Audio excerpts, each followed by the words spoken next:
महर्षि, ये प्रश्न हम करते नहीं, बट आज हमारे पास भी बहुत सारे ऐसे प्रश्न आते हैं और एक समाज को एक दिशा निर्देश इस प्रश्न के, इस टॉपिक के ऊपर, इस विषय के ऊपर हो जाए। तो महाराज जी, आप इसका राधे राधे। महाराज जी, आपके चरण कमलों में सादर दंडवत प्रणाम। महाराज जी, पिछले 3 महीनों से आपके प्रवचनों को नियमित सुनने के बाद ऐसा लगने लगा कि मैं पशु से भी निम्नवत जीवन जी रहा हूं। अब आपके प्रवचन सुनने पर जीवन बदलने की प्रेरणा मिलती है। महाराज जी, मेरा शरीर पुरुष का होते हुए भी अलग अलग पुरुष शरीरों के साथ यौनाचार जैसे घृणित पाप कर्णों में रोज रोज लगा रहता था। अब आपके प्रवचनों से प्रेरित होकर कुछ समय से बड़ी मुश्किल से अपने आप को कंट्रोल करके रखा है, फिर भी मन बार बार वही सब करने को करता है। महाराज जी, वैवाहिक जीवन भी तलाक तक की नौबत आ चुकी है। महाराज जी, आप मेरी अंतिम शरणागति हो, कृपया मुझे इस पापाचरण से बचाने का सत्मार्ग प्रदान कीजिए। मैंने ऐसा निश्चय किया कि हर 2 महीने तक शरीर को पवित्र रखकर आपके दर्शन करने आया करूंगा, ताकि आपके दर्शन की प्रेरणा मुझे इस पाप कर्म से दूर रखे तथा इससे मुझे निवृत्त कर सके। पहले तो हम आपका धन्यवाद देते हैं कि अभी आप में इतना आत्मबल बचा है कि आप अपनी कमी को सभा में रख रहे हैं। आप बहुत मतलब अभी आत्मबल से युक्त है ना, ऐसी बातें समाज में नहीं रखी रहती, हिम्मत नहीं होती ना ऐसा कहना, अपनी कमियों को प्रकाशित किया। तो इसका मतलब कहीं किसी कोने में अभी सत्य का अस्तित्व है। देखो, ये तुम्हारी ही गलती नहीं है, ये संपूर्ण सृष्टि में काम अपना तांडव मचाए हुए है। भाई हम चुप हैं, तुम चुप हो, लेकिन तुम मुखर हो गए तो सबकी दृष्टि तुम्हारे पे जाएगी। फिर लौट के अगर अपने हृदयों में देखा जाए तो कुछ ऐसा ही है सबका जीवन। ओपन हो गई तो फिर मुख में कालिक पोतती, समाज का ऐसा स्वरूप। लेकिन जो कालिक पोत रहा वो भी अपने हृदय को देखे। काम कोई ऐसा नहीं कि किसी को बख्श दे, उसी को बख्शता है जिसने भगवान को आश्रयदाता मानकर और भजन शुरू किया। अब तुम्हारे प्रश्न का उत्तर देते हैं। ये काम सुख बुद्धि होने के कारण आदरणीय और प्रिय हो गया, नहीं हुआ? सुख मिलने के कारण। आप ईमानदारी से बताओ, क्या आज तक आपको तृप्ति हुई? सच्ची बताना। नहीं ना? आज भी वही चाह है जो पहले से थी। इसका मतलब कभी नहीं हो सकती, क्योंकि वहां नहीं है सुख। विचार खुले, जब आपने प्रश्न किया तो इस शरीर में है क्या? इस शरीर में है क्या? मल और मूत्र के ही तो द्वार हैं, जहां छू जाने पर हाथ हमको पवित्र करना पड़ेगा। क्या है? दुर्गंध युक्त, चाहे जितना सुगंधित पेय पियो, भोजन पाओ, 6 घंटे बाद दुर्गंध युक्त मल बन जाएगा। एक मल का द्वार है। चाहे जितना सुंदर जूस और दूध पियो, एक मूत्र बन जाएगा। दोनों के द्वार हैं, मल और मूत्र।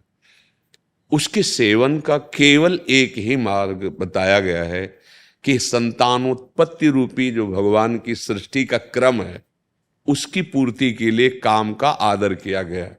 भगवान ने कहा धर्मयुक्त काम मैं हूं, अर्थात जो ये सृष्टि जनित क्रिया है, संयम के द्वारा संतानोत्पत्ति करने के लिए ये जो पाणी ग्रहण संस्कार किया जाता है, इसकी ये वैराग्य को प्राप्त हो जाएगा, घृणा को प्राप्त हो जाएगा, और वो सच्चे मार्ग का पथिक बन जाएगा। पति पत्नी दोनों एक ही धर्म का आश्रय लेकर, भगवद आश्रय लेकर संतान उत्पन्न करना, मानो सृष्टि रूपी भगवान की पूजा करना, बस इतने के लिए काम का आदर है। ये व्यर्थ में गंदे आचरण करना है। ये जो अभी इन्होंने प्रश्न के पहले हमें बताया, क्योंकि हम तो बच्चापन से गंगा किनारे रहे, शास्त्र की बात तो हमें पता है, लेकिन ऐसा पता कि स्त्री स्त्री से आसक्त हो जाए, हमने तो सुना है मोह न नारी नारी के रूपा। शास्त्र तो ऐसा, आज उल्टा, और कलयुग का यही उल्टा कि स्त्री, क्या बताया था, स्त्री स्त्री के हाँ, अब इनका तो मतलब हमें कहीं शास्त्र में परिचय ही नहीं मिला। ये तो मतलब कलयुग की देन हो रही है। देखो, यदि तुम्हें भगवान ने मानव दे दी है और सुख और शांति की इच्छा है, तो वो केवल भगवान की शरण में, भगवान के नाम में। नहीं तो जैसे मन समझाता है कि एक बार भोग लूं तो शांति मिल जाएगी, ऐसा मन कहता है कि जो इच्छा होती है एक बार तो यार देख लेते हैं। आपने अनेकों बार देखा है, अनेकों शरीरों को देखा है, ईमानदारी से आप कह रहे हो, फिर भी आपकी वृत्ति वही है। आज से अपने इस दगाबाज मन की सलाह को मारना सीखो, महात्मा बन जाओगे। कुछ नहीं बिगड़ा है, हमारे भगवान की ऐसी ही कृपा है, नहीं तो किसी का उद्धार ना हो। कितना भी बड़ा अपिचेत सुदुराचारो भजते माम अनन्य भाग साधुरेव समंतव्या। भगवान कह रहे मैं उसे साधु मानता हूं, सम्यक व्यवसिता ऐसा। बस ये ध्यान रखना, इसका अर्थ समझ लेना। उसने बुद्धि से निश्चय कर लिया कि यार अब इसमें किसी में सुख नहीं है, हम जो सुख शांति पाना चाहते हैं वो इनमें नहीं है, वो भगवान में है। अगर ये जो आजकल चला है जीवन नाश की लीला, ये बहुत खतरनाक है। जैसे बच्चे गंदे आदतों में फंसते चले जा रहे हैं। अब नए नए लड़के 30 के हो गए, मुझे ब्याह नहीं करना, माता पिता कहते हैं नहीं। क्यों? क्योंकि उनकी रुचि स्त्री शरीर में नहीं, पुरुष शरीर में है। तो एक काम का आदेश केवल संतानोत्पत्ति के लिए है कि आप संतान उत्पन्न कर लेंगे, नहीं। तो ये जो शक्ति का नाश कर रहे हैं, ये जो अपराध कर रहे हैं, ये तुम्हारी दुर्गति कर देगा। तुम्हारे मनोरंजन के लिए थोड़ी तुम्हारा शरीर मिला है। तुम्हारे शरीर पर तुम्हारा अधिकार केवल सत्कर्म करने के लिए है। अच्छा, तुम अपने शरीर को नष्ट करो, हमारी सरकार को पता चल जाए तो आपको सजा मिलेगी? नहीं मिलेगी। आप कह दो हमारा शरीर हम रखें या नष्ट कर दें, तो देखो तुम्हारे शरीर पर भी तुम्हारा अधिकार यहाँ नहीं, यहीं की सरकार आपको अभी हथकड़ी डाल देगी। फिर अलौकिक सरकार, आप मनमानी आचरण करने के लिए नहीं, आपका स्त्री में राग नहीं है, आप ब्रह्मचर्य धारण करते हुए ऐसे तेजस्वी महान बनो, देश की सेवा करो, अपने आत्मा का उद्धार करो। जो फंस गई है दुर्गति में, उसको ऐसा थोड़ी कि गंदी आदतों में फंसा के नारकी योनि।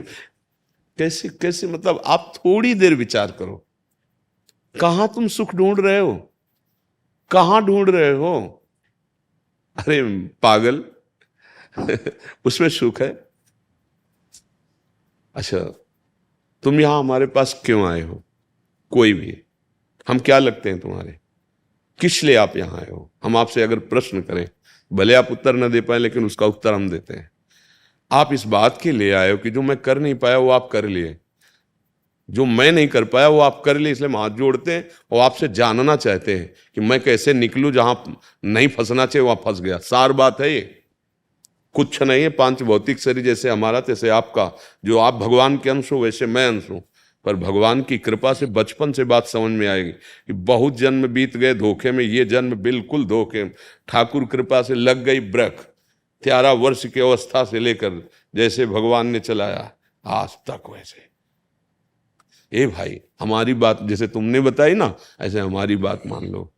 हाँ, सुख मिला, वो सुख मिला जो त्रिभुवन में कभी कहीं नहीं मिल सकता, केवल भगवान की शरण में होकर। आप जैसे दुख, तो देखो किडनी फेल है, माँ के गर्भ से इसकी रचना हुई थी। पॉलिसिस्ट किडनी ये रोग है जो माँ के गर्भ से वंशानुगत होता है। 35 वर्ष की अवस्था में प्रकाशित हुआ, 18 साल हो गए इसका दुख। अभी थोड़ी देर में डायलिसिस में जाएंगे।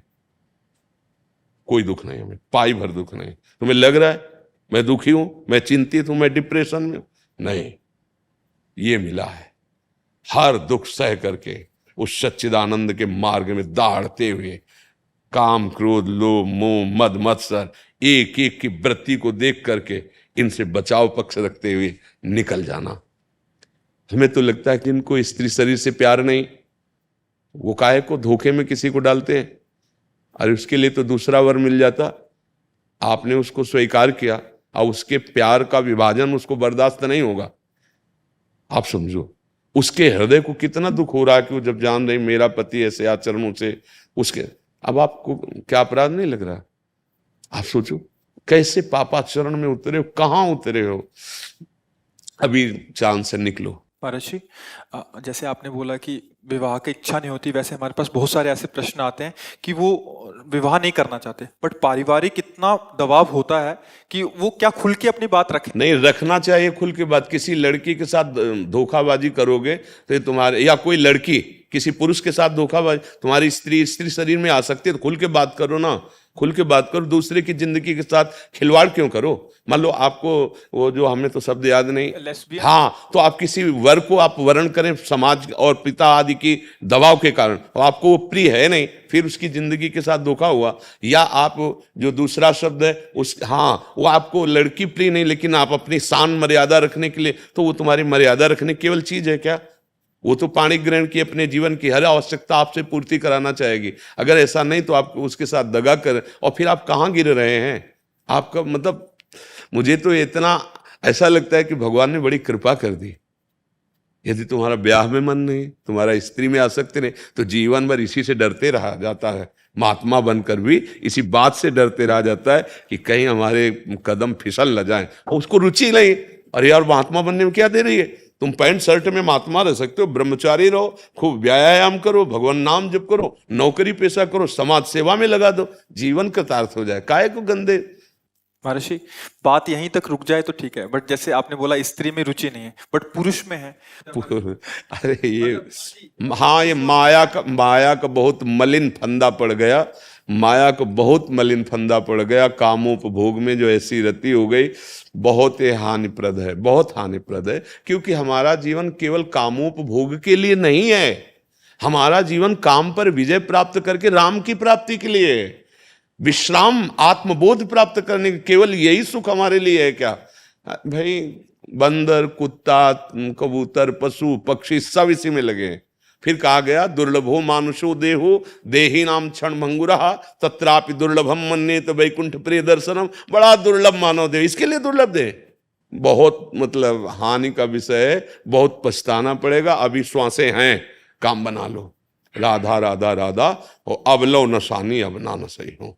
कोई भी गलती सुधारी जा सकती है, अभी समय है, अभी प्राण है शरीर पे, नहीं फिर तो चांस ही नहीं है।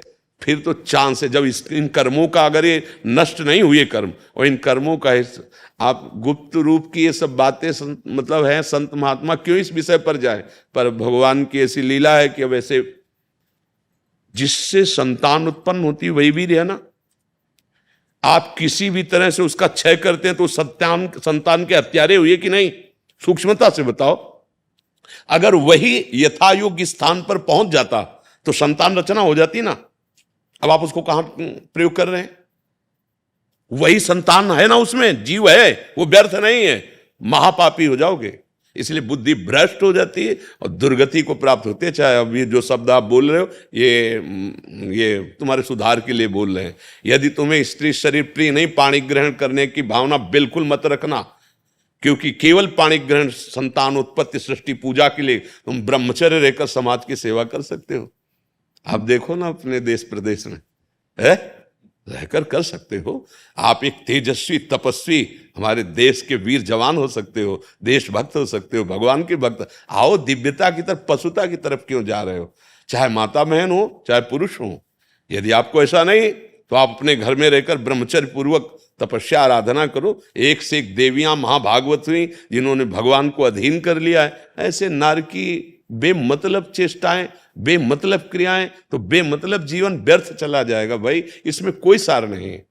अगर अग्रस्त होकर उसके अंदर काम वेदना आती है, वो अपनी पत्नी को स्वीकार करता है, तो कोई पाप नहीं, क्योंकि धर्म से उसने अग्नि को साक्षी करके वेद मंत्रों के द्वारा पाणी ग्रहण किया है, भगवान को साक्षी किया है। अगर वहां तो उसका, लेकिन अन्य, ये बहुत बड़े पाप की बात है। भाई, हम तो प्रार्थना करते हैं कि आपकी बुद्धि बहुत जल्दी शुद्ध हो और आप इन सब दोषों से मुक्त हो जाए। महाराज जी, इसमें एक और प्रश्न था। महाराज जी, जैसे क्या स्वभाव को परिवर्तित किया जा सकता है? ये अरे भैया, आप स्वभाव न परिवर्तित करें तो भगवत प्राप्ति कैसे करेंगे? अरे भाग्य का परिवर्तन, स्वभाव का परिवर्तन, ये कोई खिलवाड़ का मार्ग थोड़ी, परमार्थ का मार्ग है। जो नर होए चराचर द्रोही, आवे सभय शरण तक मोही, तज छल कपट मोह मद माना, करो सद्य ते साधु समाना। वृंदावन में बैठ के बोल रहे हैं, केवल ये राधा राधा जपे हो, आज के बाद अपने नियम का पालन करें। पीछे वाले को आग लगा देंगे, कैसी बात करते हो? हम किसी के बल से बोलते हैं, हम कोई प्रवचन थोड़ी केवल कर रहे हैं। और जीवन का परिवर्तन ना हो जाए, दिव्यता ना। हाँ, अब सावधानी की बात कह रहा हूं। पीछे जो हमारे देह रचने के समय कर्म बनाए गए, उनमें सुख और दुख का संयोग रहता है। जैसे ये किडनी फेल, हम किसी भी दुख का तारतम्य न जोड़ें, वो पहले से निश्चित है। लेकिन जो नवीन खेती है, इसमें आग लगा सकते हैं। पुराना स्टॉक जो जमा है वो हमारे हाथ से खत्म, उसकी चाबी भगवान के हाथ में है। जो संचित कर्म कहते हैं। ये जो नवीन कर्म इस जन्म में बन गया, इसको सुधारा जा सकता है, प्रायश्चित किया जा सकता है। अभी संभाला। सबसे पहला प्रायश्चित अबलो नसानी अबना नसनी हो, वो तुम का हाथ उठा के बोले हो। दूसरा प्रायश्चित भगवान का नाम निरंतर रटना। तीसरा, जब हम भगवान के आश्रित हैं तो वो अहम त्वाम सर्व पापेभ्यो मोक्षयिष्यामि मा शुचा, मुनि के बल से कहते हैं। भगवान कह रहे ना, मेरी शरण में आ जाओ, अहम त्वाम सर्व। गलती बच्चों से ही होती है। हमारी दृष्टि में, हमारे भगवान की दृष्टि में आप बच्चे ही हो। जब शुद्ध ज्ञान नहीं है तो चाहे 80 साल के हो, बच्चे ही तो हो। ये कौन खेल खेलता है? बच्चे ही तो खेलते हैं। बच्चे अज्ञानी हो, अभी अज्ञानी, अब जग रहे हो, हम तुम्हारा सहयोग करते हैं। यहाँ आशीर्वाद मांगने की जरूरत नहीं। सतमार्ग में तुम चलो, जान की ताकत लगा देंगे। जो हमारे जीवन में जितना है, हम इसीलिए बैठे हैं, इसीलिए बोलते हैं। हमारा उद्देश्य केवल है कि हमारे देश, हमारी समाज समझे अध्यात्म किसे कहते हैं और आशीर्वाद किसे कहते हैं। ऐसे नहीं जा आशीर्वाद, नहीं जाओ, तुम्हें डांट के भगा देंगे, फिर इसके बाद परिणाम देखना कि तुम्हारे जीवन का परिवर्तन होता है कि नहीं। तो कटु व्यवहार, कड़ुआ शब्द अगर तो समझ लेना कि हमारे समन किया जा रहा है पापों का। अगर हमें ड्रामा करना हो तो मीठे मीठे बातें बोल के तुम्हें निपटा सकते हैं, लेकिन हम फिर समय क्यों दें तुम्हें? सबसे बड़ी कीमत समय की होती है। यही समय हम एकांत में बैठकर अपने लाडली लाल के चिंतन, लेकिन हम आपको समय देते हैं कि आपकी बिगड़ी सुधर जाए। हमारी बात मान लो, परम कल्याण का मार्ग है।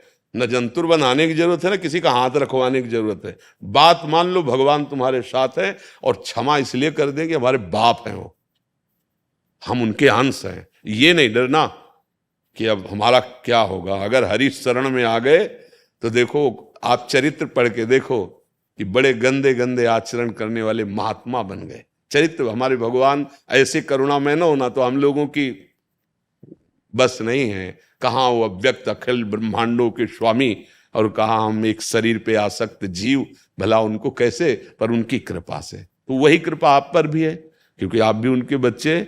बस नियम से चलना। और नाम जब शुरू किया कि नहीं? महाराज जी, जैसा गाड़ी चलाते हैं, नहाते समय, जब वृक्षों में पानी डालते समय नाम जप करता हूँ, और जैसे आपका प्रवचन सुनता हूँ रात में, उसके बाद राधा नाम का जो कीर्तन है वो सुनता हूँ। बस धीरे धीरे काम बनता जाएगा। अच्छा, कोई नशा और ये सब? आज तक जीवन में ना शराब पी, ना अंडा खाया, ना मांस, ना मटन, ना जुआ। हाँ, कोई न कोई दोष नहीं, कोई बात नहीं, इसमें दुखी हो। कोई न कोई दोष गिराता है। किसी को कोई दोष होता है, किसी निर्दोष तो है नहीं कोई। निर्दोष तो ब्रह्म है, या जो ब्रह्म आराधन में है। नहीं भाई, बहुत तुम्हारा आदर हम करते हैं, इसलिए पहले धन्यवाद दिया। आप अपने जीवन को सुधारिए। और आज सुनो, प्रसन्न होके देखिए, आज से आप बल देखिएगा, सहयोग कैसा मिलता है ये खुद देखिएगा आज से। ये जब जबान से नहीं, अंदर से। अगर तुम ऐसे किए हो ना और रो दिए हो ना, तो तुम देखना कि अगर तुम सोचोगे भी तो उसी सोच में बैठे दिखाई देगी। तुम्हें भय लगेगा सोचने में, करने की तो बात जाने दो।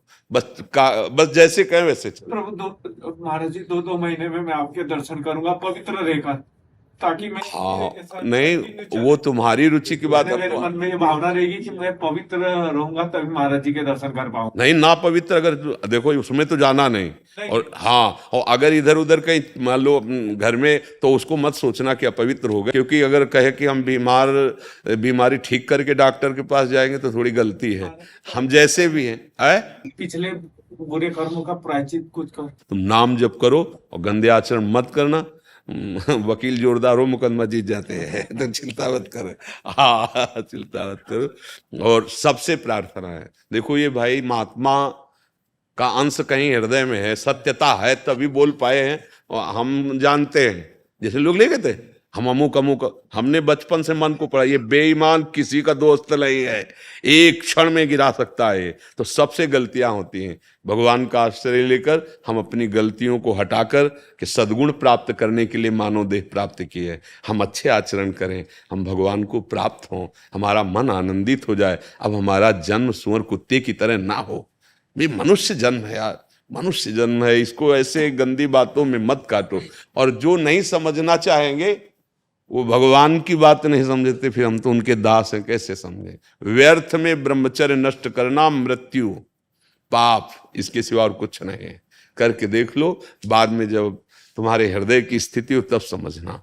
क्योंकि सारी लड़ाई यही होती है और तुम्हारी रुचि रही है, तो अगर तुम संयम से रहो तो पैंट शर्ट में तुम महात्मा बन सकते हो। असंयम तो ठीक बात है नहीं।